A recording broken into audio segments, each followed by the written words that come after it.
자, 우리가 붙잡을 언약의 말씀의 제목은 모든 복은 교회로부터 나옵니다 라는 제목입니다. 새로운 한 해가 시작됐습니다.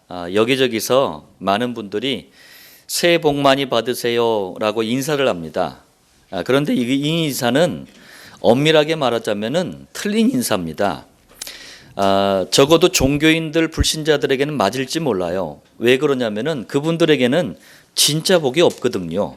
그러니까 매년마다 새로운 복이 필요합니다. 그런데 복음 가진 우리는 이미 모든 복을 다 받았어요. 이게 무슨 말이냐면은 그리스도라는 영원한 복을 이미 받았습니다. 그리스도라는 유일한 복을 이미 받았어요. 그리스도라는 완전한 복을 이미 다 받았습니다. 그래서 우리가 굳이 인사한다면 새해 복 많이 누리세요. 이게 더 맞는 인사입니다. 완전한 복, 유일한 복, 그리고 영원한 복을 이미 받았기 때문에 우리 신앙생활과 인생을 통해서 매년마다 우리는 이걸 누리면 되는 겁니다. 그래서 새해 복 많이 누리세요. 굳이 인사한다면 이렇게 새해 인사를 나누시길 바랍니다. 자, 본론 첫 번째입니다. 성경이 말씀하는 복에 대해서 여러분들 잘 아실 필요가 있어요.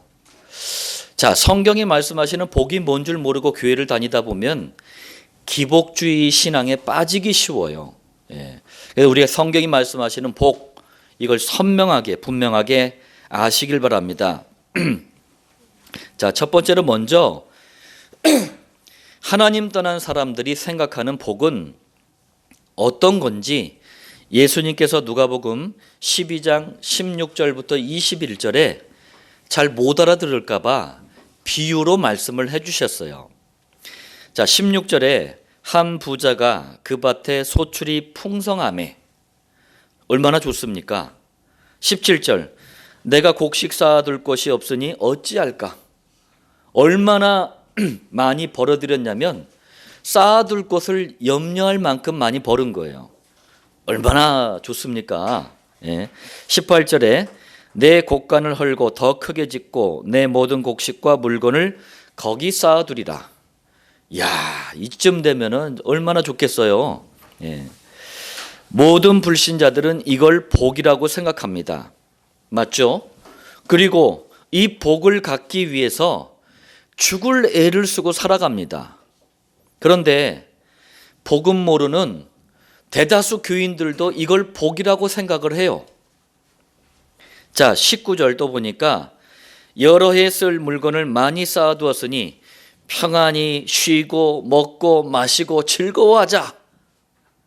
어떻습니까, 여러분들? 얼마나 좋아요. 불신자들은요, 이런 복이 진정한 평안, 진정한 만족, 진정한 행복을 줄 것이라고 착각을 합니다. 이거 필요 없다는 얘기를 한 게 아닙니다.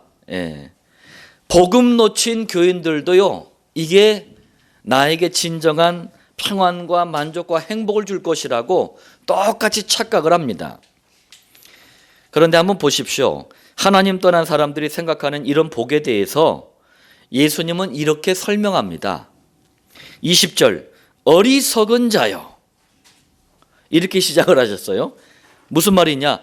진짜 복을 모르고 움직이는 모든 것을 어리석다라고 말씀하셨어요. 왜 그렇습니까? 또 금방 말씀합니다. 20절에 오늘 밤에 네 영혼을 도로 찾으리니, 이게 무슨 말씀인 줄 아시겠어요?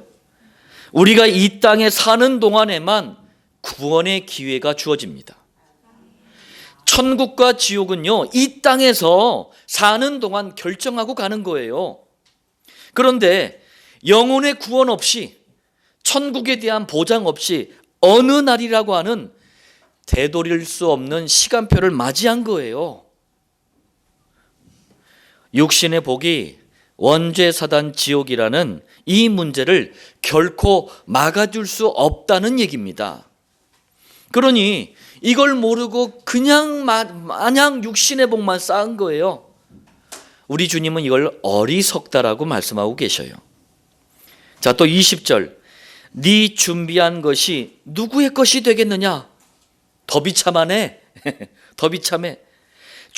죽도록 애쓰고 힘쓰고 피눈물 흘리고 잘 먹지도 못하고 놀지도 못하고 쌓아놓은 그 모든 것들이 어느 날이라는 시간표 앞에서는 아무 의미가 없는 거예요.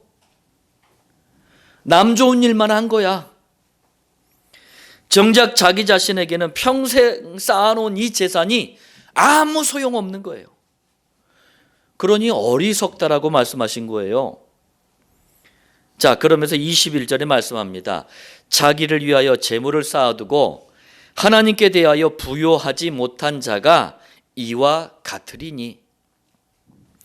여러분들, 이러니 얼마나 어리석습니까?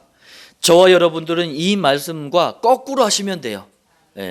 하나님께 대해서 부요하면은 육신의 삶 또한 하나님께서 가장 알맞은 인도를 하십니다.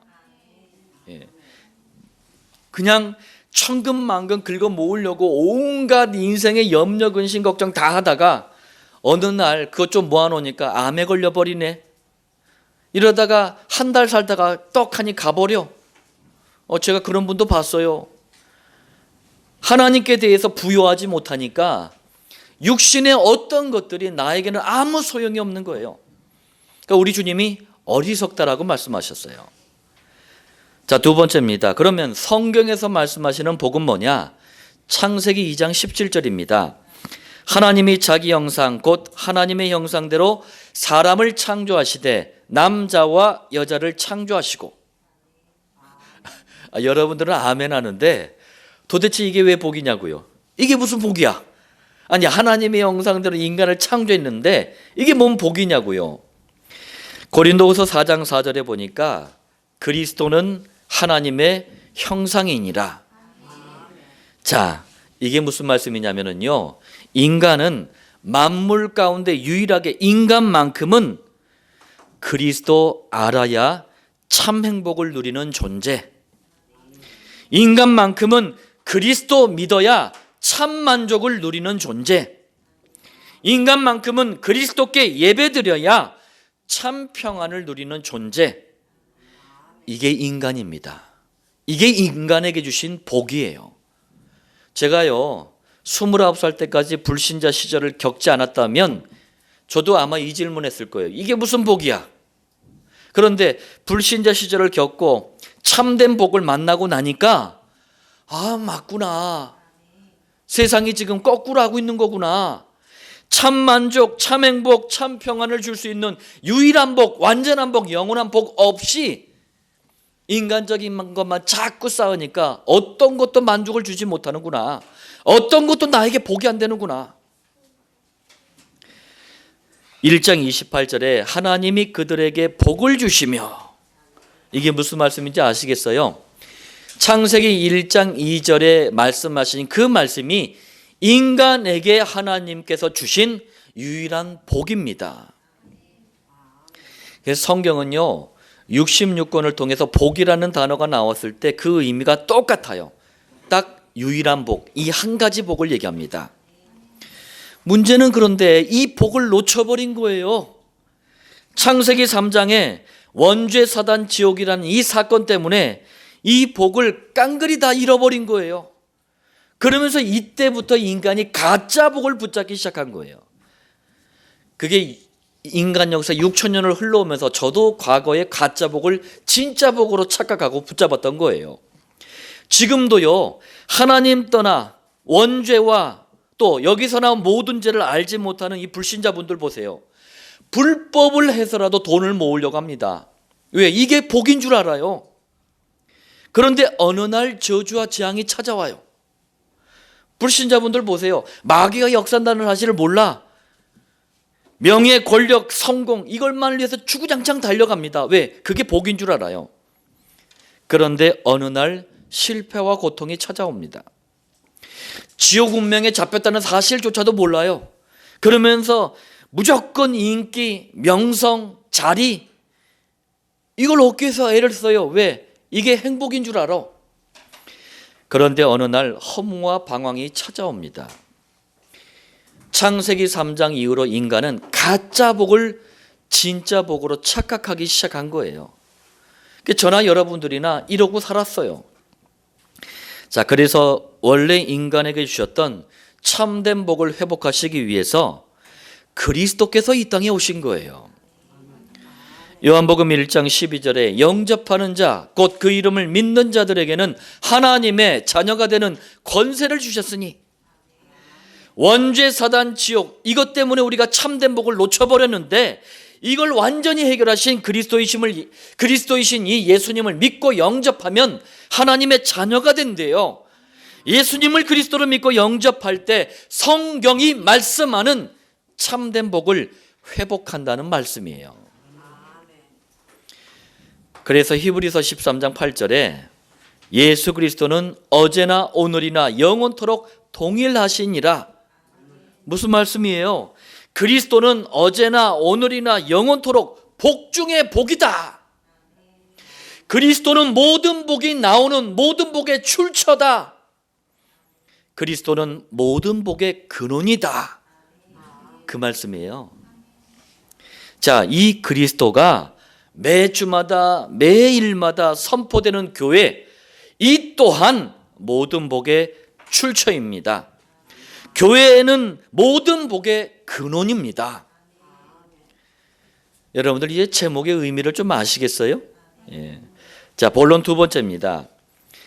예수님의 성전 청결, 청결이라는 말 아시죠? 청결, 깨끗하게 한다.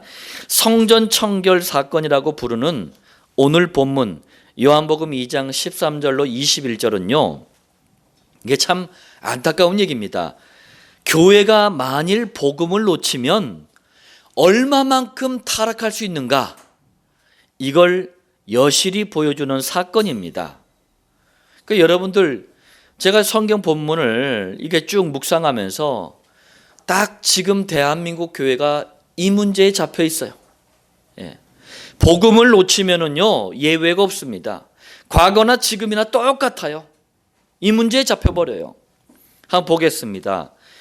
자, 2장 13절에 유대인의 유월절이 가까운지라. 자, 이 표현을 잘 보시길 바랍니다. 그냥 유월절이 가깝다 하지 않고 유대인의 유월절이 가까운지라 이렇게 했어요. 예. 성경은 참 재밌어요. 표현이 좀 그런데 한번 보시길 바랍니다. 유월절 도대체 어떤 날입니까?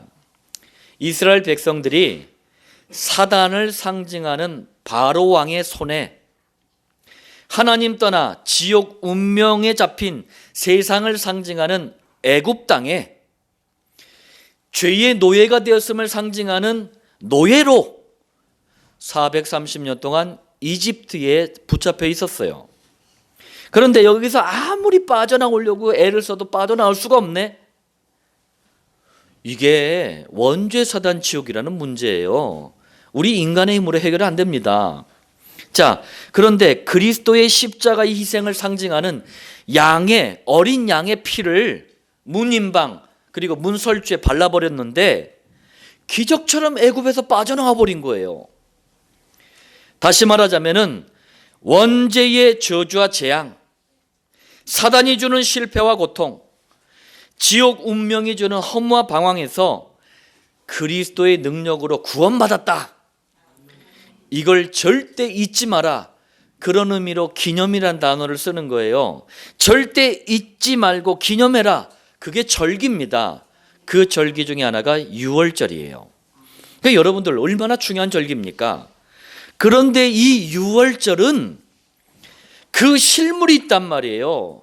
유월절에 진짜 주인공이 있단 말이에요. 그게 그리스도로 오신 예수님 아닙니까? 그리스도로 오신 예수님이 오실 때까지만 유월절은 지키면 되는 거예요.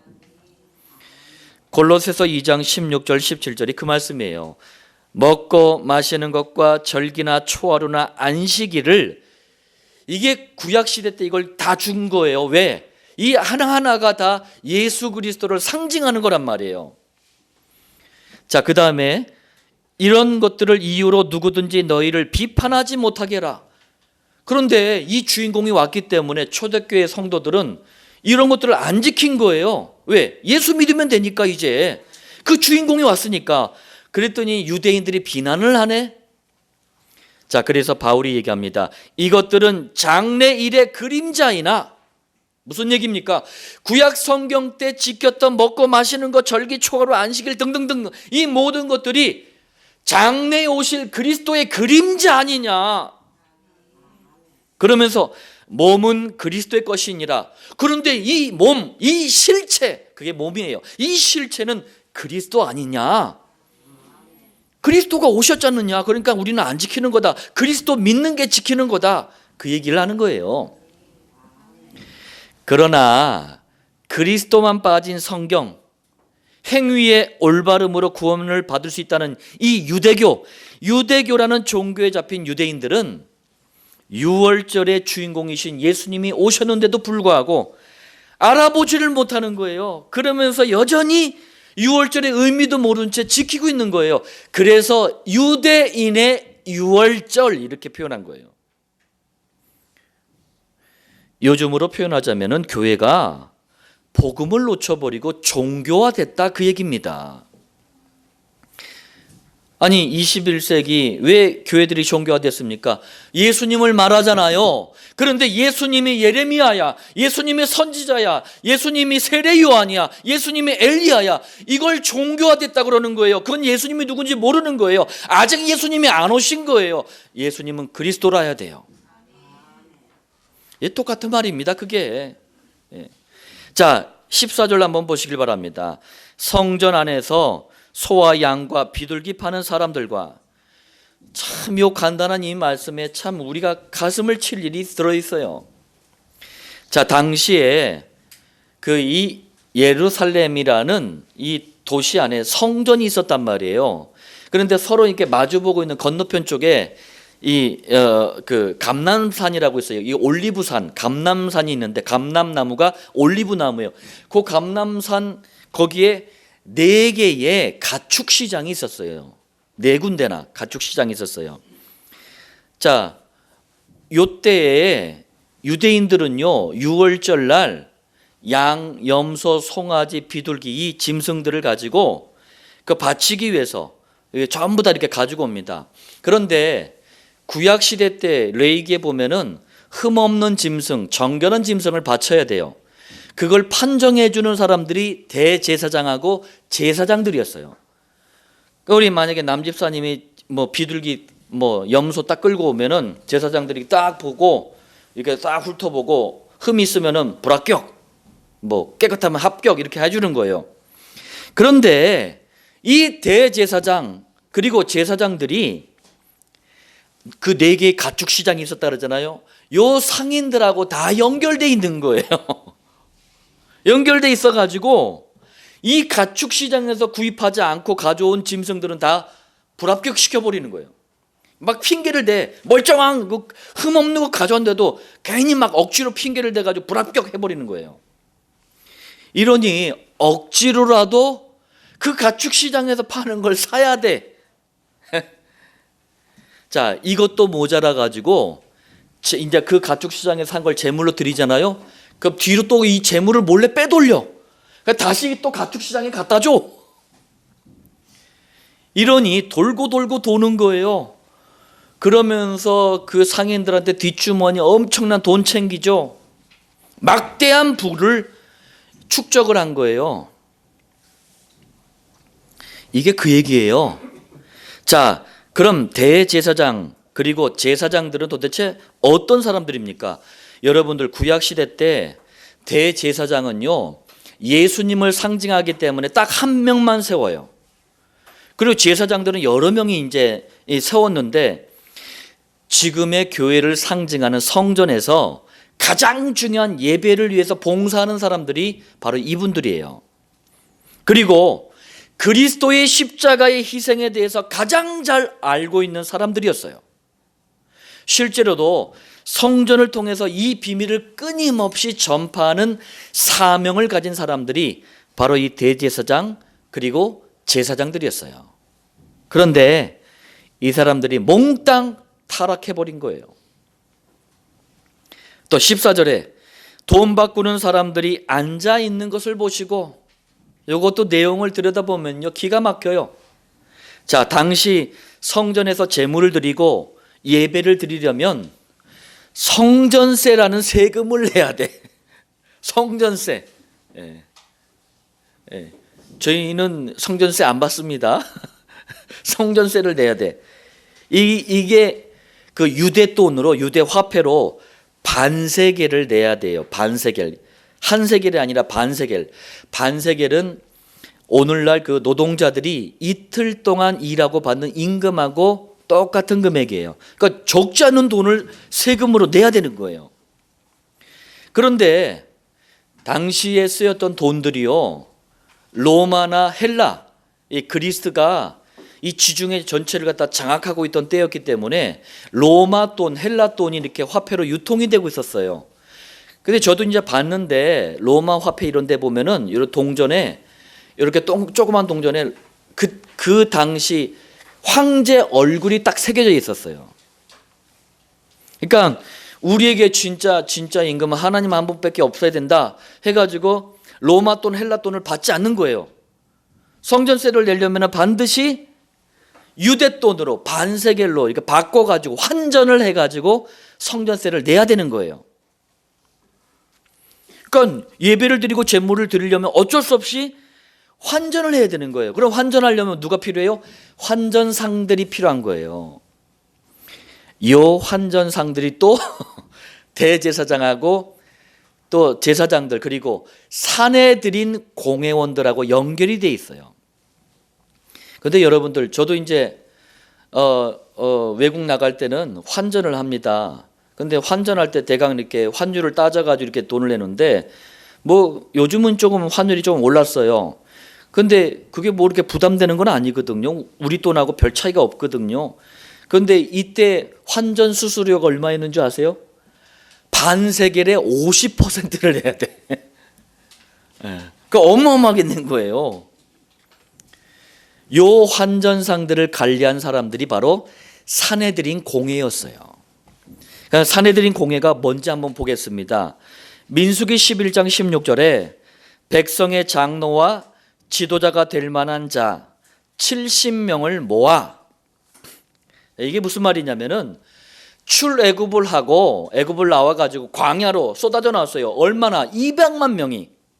그러니까 모세가 지도자지만 모세 혼자 감당이 안 되는 거예요. 그래가지고 중간 지도자 70명을 선발을 한 거예요. 자, 그래서 하나님은 모세 한 명에게 복음의 말씀을 전달해요. 그럼 모세는 200만 명한테 전달하기 힘드니까 중간 지도자 70명을 또 부르는 거예요. 중간 지도자들한테 하나님의 말씀을 전달을 하는 거예요. 이걸 그대로 발전시킨 게 누가복음 10장 1절에 70인이에요. 임마누엘 교회에서는 이걸 전도인으로 발전을 시킨 겁니다. 성경에 다 배경이 있는 거예요. 이런 어마어마한 축복이 있었단 말이에요. 자, 여하튼 시간이 흐르면서 이스라엘은 종교화가 돼버렸어요. 그러니까 중간 지도자의 의미와 축복을 놓쳐버린 거야. 그러면서 만든 게 종교 권력을 만든 거예요. 이걸 교권이라고 합니다. 그게 바로 산헤드린 공회예요. 산헤드린 공회의 의장은 대제사장이 합니다. 그리고 공회원은 바리새인, 사두개인도 성경에 등장하죠.